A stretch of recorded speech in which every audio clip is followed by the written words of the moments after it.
भौतिक और आध्यात्मिक प्रगति के निमित्त किसी सुयोग्य गुरु की अतीव आवश्यकता है।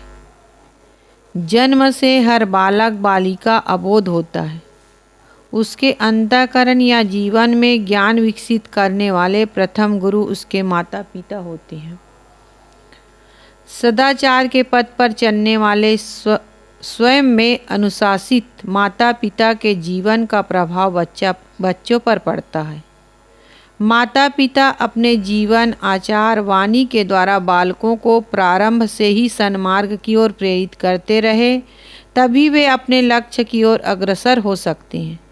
अतः सभी के लिए माता पिता प्रथम गुरु के रूप में वंदनीय है।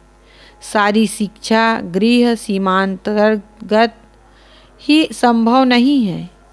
अतः कला, विज्ञान, गणित, इतिहास, राजनीति, कानून, चिकित्सा, मनोविज्ञान आदि नाना विद्याओं से निष्णात गुरुजनों के पास जाकर विनम्रतापूर्वक उनके अनुशासन में रहकर परिश्रम एवं लगन पूर्वक विद्यार्थी शिक्षा ग्रहण करता है। तभी वह भौतिक सामाजिक क्षेत्र में प्रगति करने में सक्षम होता है। अतः ज्ञानदाता गुरु आदरणीय है। देखा जाता है कि आज का शिष्य अपने गुरु के अनुशासन में नहीं है। इसका कारण गुरु और शिष्य दोनों अपने आदर्शों को प्रायः भूल चुके हैं। इसलिए सर्वत्र भ्रष्टाचार, दुराचार का अंधकार छाया हुआ है। अतः गुरुजनों को स्वयं अपने गुरुत्व में, गरिमा में प्रतिष्ठित होना होगा। बीड़ी, सिगरेट, तंबाकू, शराब, अंडा, मांस आदि में आसक्त रहने वाले गुरु से शिष्य को महान आदर्श नहीं प्राप्त हो सकता। वह समाज, देश, विश्व के लिए सच्चे अर्थों में उपयोगी नहीं सिद्ध हो सकता, क्योंकि गुरु के जीवन आचरण का प्रभाव शिष्य पर अवश्य पड़ेगा। अतः वही गुरुजन वंदनीय, पूजनीय एवं प्रेरणा के स्रोत होंगे जो मात्र कला, ज्ञान, विज्ञान में ही नहीं वरन सुंदर चरित्र से परिपूर्ण होंगे। शिष्य विद्यार्थी का पुनीत कर्तव्य है कि यदि वह अपने जीवन में अपने लक्ष्य को पाना चाहता है तो गुरुजनों का हृदय से आदर करे, उनके महान आदर्शों का अनुकरण करे। सदगुरु कबीर साहिब जी ने कहा है, गुरु सिकलीगर कीजिए मन ही मस्कला दे, शब्द छोलना छोल के चित दर्पण कर ले। जिस प्रकार लोहे में लगे हुए जंग को सिकलीगर लुहार औजार से साफ करता है, उसे रगड़कर अच्छी तरह चमकीला बना देता है, इसी प्रकार साधक शिष्य के मन में लगे हुए विकारों को गुरु ज्ञान से स्वच्छ बनाता है, चित्त दर्पणवत निर्मल हो जाता है। सदगुरु की खोज एवं शरण। सदगुरु कबीर साहिब जी ने कहा है, जाको सदगुरु ना मिला व्याकुल दहु दिस धाय, आँख न सूझे बावरा घर जरे घूर बुताए। संसार में गुरुजन अनेक है जिनसे हम संसार की भौतिक विद्याओं का ज्ञान प्राप्त करते हैं, किंतु आध्यात्मिक गुरु सत्य स्वरूप निज आत्मा का ज्ञान कराने वाले सद्गुरु बिरले ही होते हैं। जब तक सच्चे सद्गुरु नहीं मिलते, यह मानव सर्वत्र अशांत होकर भटकता है। उसके अंतःकरण में ही विषय विकारों की आग लगी है। उस अग्नि समन के निमित्त वह अपने ही भीतर उपाय नहीं खोजता, वरन पागलवत बाह्य जगत के भोग विलासों में खोजता है और उन्हीं से मन शांति पाना चाहता है। किंतु कभी किसी भी काल में शरीर, प्राणी, पदार्थ, विद्या, विभव में स्थायी शांति किसी को न मिली, न मिलेगी। शांति स्रोत अपने आप में ही है, जिसे सद्गुरु के सामीप्य से, उसकी सेवा आज्ञा से, उनके बताए पथ पर चलने की अटूट लगन से पाया जा सकता है। जो साधक शिष्य अपने को गुरु के चरणों में समर्पित कर देते हैं, सनय सनय उनका संपूर्ण बोध विचार साधक के जीवन में स्वतः आने लगता है। जिस प्रकार मातृगर्भ में शिशु को कहीं अलग से खाना पीना नहीं मिलता, माँ का खाना पीना श्वास लेना बच्चे का खाना पीना श्वास लेना होता है, माँ का जीवन बच्चे का जीवन होता है, तद्वत् जो शिष्य शिशुवत गुरु का सानिध्य प्राप्त करते हुए अवश्य ही गुरु ज्ञान से संलग्न होकर इस धरती पर अपने पवित्र कर्मों के द्वारा अनेकों के कल्याण के हेतु बनते। समाज, देश, विश्व के लिए आदर्श नर नारियों का निर्माण सद्गुरु के द्वारा ही संभव है। जिस प्रकार कुशल शल्य चिकित्सक का लक्ष्य रोगी को रोग से मुक्त करके स्वस्थ करना होता है, इसी प्रकार कुशल सद्गुरु शिष्य के मानस रोगों को दूर करने के लिए कभी कभी कठोर अनुशासन बरतते हैं। सच्चा शिष्य सद्गुरु के हर कार्य में अपने कल्याण का ही भाव रखता है। एक शिष्य अपने गुरुदेव के साथ वन में पहुंचा। शिष्य थक चुका था, उसने विश्राम करना चाहा। गुरुदेव रुके और उस निर्जन वन में बैठकर स्वाध्यायरत हो गए। शिष्य वहीं पास में एक वृक्ष के नीचे सो गया। कुछ देर पश्चात बांबी से एक विषधर सर्प निकलकर तेजी से शिष्य के गले में दंश कर दिया। गुरुदेव इतना देखते ही अपनी झोली से चाकू लेकर शीघ्र ही शिष्य के सीने पर चढ़कर उसके गले में सर्प दंशी स्थान को काटकर विषैला खून निकालने लगे।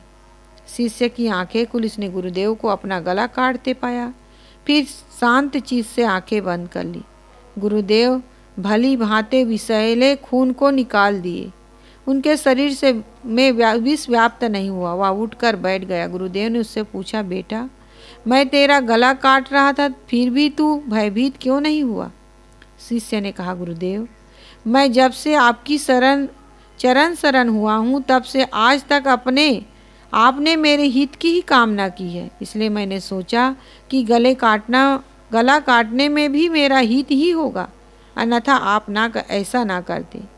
जब ऐसी समर्पण भावना साधक की होती है, तब अवश्य ही वह अपने आत्मस्वरूप का ज्ञान प्राप्त करता है।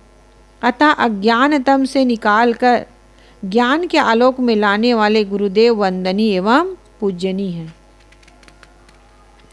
गुरु का स्मरण, ध्यान, चिंतन मात्र मन को निर्मल बना देता है।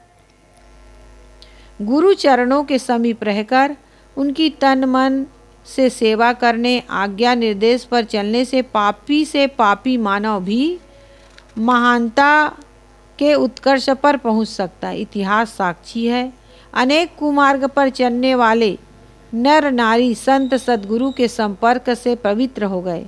इतना ही नहीं,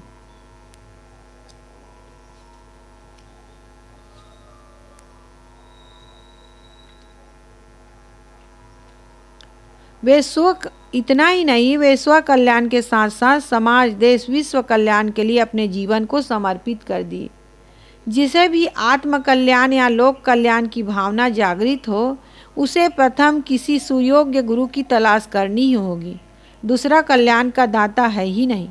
नाव के बिना सागर के पार नहीं जाया जा सकता, तद्वत गुरु ज्ञान के बिना भवसागर से पार नहीं जाया जा सकता। शीघ्र ही मोह अज्ञान की नींद से जागकर सद्गुरु का आश्रय ग्रहण करना हर शांति चाहने वाले नर नारी के लिए अति आवश्यक है। अतः गुरु सिकलीगर कीजिए। पूरा साहेब से ये, सद्गुरु कबीर ने कहा है, पूरा साहेब से ये सब विधि पूरा होए, ओछे से नेह लगाए के मूलहु आवे खोए। साहेब से तात्पर्य स्वामी, इष्ट, मालिक, श्रेष्ठ, अपने से बड़े, बूढ़ों और बुजुर्गों के लिए प्रयुक्त होने वाला एक आदर सूचक शब्द है। व्यवहार की प्रचलित भाषा में हम किसी से मिलते तो कहते हैं, कहिए साहेब, क्या हाल चाल है। साहेब शब्द अत्यंत लोकप्रिय, इसके अर्थ और भाव से सभी परिचित हैं। प्रस्तुत साखी में साहेब शब्द जिस पद के लिए संकेत करता है, वह पूर्ण वैराग्यवान, आत्मज्ञानी एवं सत्यान्वेषी जिज्ञासुओं के प्राणाधार, सर्वतोभात्या रक्षक एवं शरणदाता सद्गुरु। यहाँ साहेब शब्द का प्रयोग किसके लिए हुआ है? सद्गुरु के लिए। सद्गुरु की सेवा करने से शिष्य का सब प्रकार से कल्याण एवं मोक्ष संभव है। सद्गुरु कबीर ने अन्यंत्र भी कहा है, ताकि पूरी क्यों परे जाके गुरु न लखाई बाट, ताके बेड़ा बूढ़ी है फिर अवघट घाट।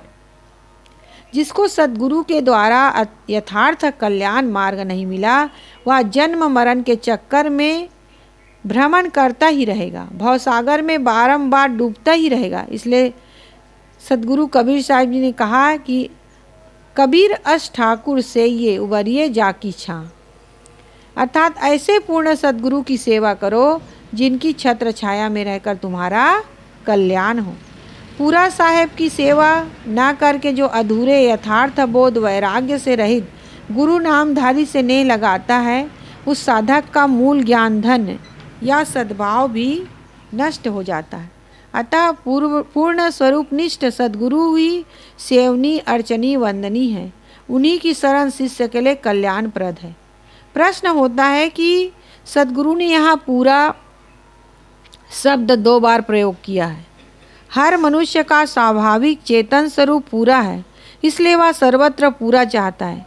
हम पूरा पेट भोजन करना चाहते हैं, पूरा स्वाद लेना चाहते हैं, किसी प्रिय का पूरा आलिंगन या मिलन चाहते हैं। हम हर जगह पूरा आनंद या सुख चाहते हैं, आधा अधूरा नहीं। एक बार एक माँ ने त्योहार के दिन लड्डू बनाए। उसने अपने सभी बच्चों को एक एक लड्डू दिया, किंतु सबसे छोटे 3 वर्षीय बच्चे को यह समझकर कि वह पूरा बड़ा लड्डू नहीं खा पाएगा, उसे आधा लड्डू ही दिया। बच्चे ने आधा लड्डू लेने से इनकार कर दिया, पूरा लड्डू लेने के लिए रोने लगा। माँ कुशल थी, उसने आधे लड्डू को मुट्ठी में बांधकर पूरा करके बच्चे को दे दिया। बच्चे ने सहर से लड्डू ले लिया और खाने लगा। एक बच्चा भी रोकर यह व्यक्त करता है कि मैं छोटा अवश्य हूँ, लेकिन खंड या टुकड़ा नहीं, मेरा भी व्यक्तित्व पूरा है। व्यवहारिक या सामाजिक स्तर पर भी हम हर जगह पूरा चाहते हैं, हर कार्य की पूर्णता चाहते हैं, हर उद्देश्य को पूरा करना चाहते हैं। जीवन का उद्देश्य है पूर्ण स्थिरता और शांति। पूर्ण शांति या मोक्ष कैसे मिले, इसके लिए हमें ऐसे मार्गदर्शक शांति मोक्षदाता सद्गुरु की आवश्यकता है जो पूर्णतः स्वरूपस्थ हो। ऐसे सद्गुरु की खोज करें और उनकी चरण शरण होकर तन मन धन से सामर्थ्य अनुसार उनकी सेवा करें, उनके आज्ञा अनुसार कार्य करें, साधना परायण हो, तभी जीवन का परम लक्ष्य प्राप्त होगा। पूरा साहिब सद्गुरु का व्यक्तित्व महान होता है। जैसे हीरे के कई पहल होते, हर पहल अपने आप में चमकदार होता है, इसी प्रकार पूरे सद्गुरु का व्यक्तित्व हर दृष्टिकोण से कल्याणदायी होता है। पूरा साहिब के विभिन्न लक्षणों पर हम विचार करें। पहला है माँ। जिस प्रकार गर्भस्थ शिशु का पूरा पोषण माँ के द्वारा ही होता है, इसी प्रकार सद्गुरु के शरणागत होने वाले शिष्य का आध्यात्मिक पोषण भी उन्हीं के द्वारा होता है। उसे ज्ञान बोध विचार एवं मनोबल सद्गुरु के द्वारा ही प्राप्त होता है। ज्ञान प्राप्ति के लिए शिष्य को अन्यत्र भटकने की आवश्यकता नहीं है। यदि किसी बच्चे के शरीर में कहीं फोड़ा हो जाए, तब माँ चिकित्सक के पास जाकर चीर फाड़ के द्वारा फोड़े को नष्ट कर देने को कहती है। यद्यपि माँ जानती है कि शल्य क्रिया से बच्चे को दर्द होगा, किंतु व्याधि के नष्ट हो जाने से के लक्ष्य से वह उस तकलीफ पर ध्यान नहीं देती। इसी प्रकार जब किसी शिष्य के मन में विकार बढ़ जाता है, तब उसे दूर करने के लिए गुरु निर्मम होकर कठोर अनुशासन, आदेश, निर्देश और उपचार करते हैं, उसे स्वस्थ मानस प्रदान करते हैं। जैसे माँ स्वयं कष्ट सहकर शिशु या बालक बालिका को सुख पहुँचाने का पूर्ण प्रयत्न करती है, तद्वत् सद्गुरु शरणागत साधक के जीवन सुख के लिए हर संभव प्रयास करते हैं। जैसे शिशु को जितनी शक्ति माँ के दूध से मिलती है, उतनी किसी गाय भैंस बकरी इत्यादि के दूध से नहीं। इसी प्रकार से शिष्य को जो निर्भांत ज्ञान विवेकी सद्गुरु से मिलता है, जो आत्मशक्ति सद्गुरु द्वारा संचारित होती है, वह अन्य गुरुओं से नहीं। सभी गुरुजनों का ज्ञान आदरणीय होते हुए शिष्य को निज गुरुदेव का ही एकाग्र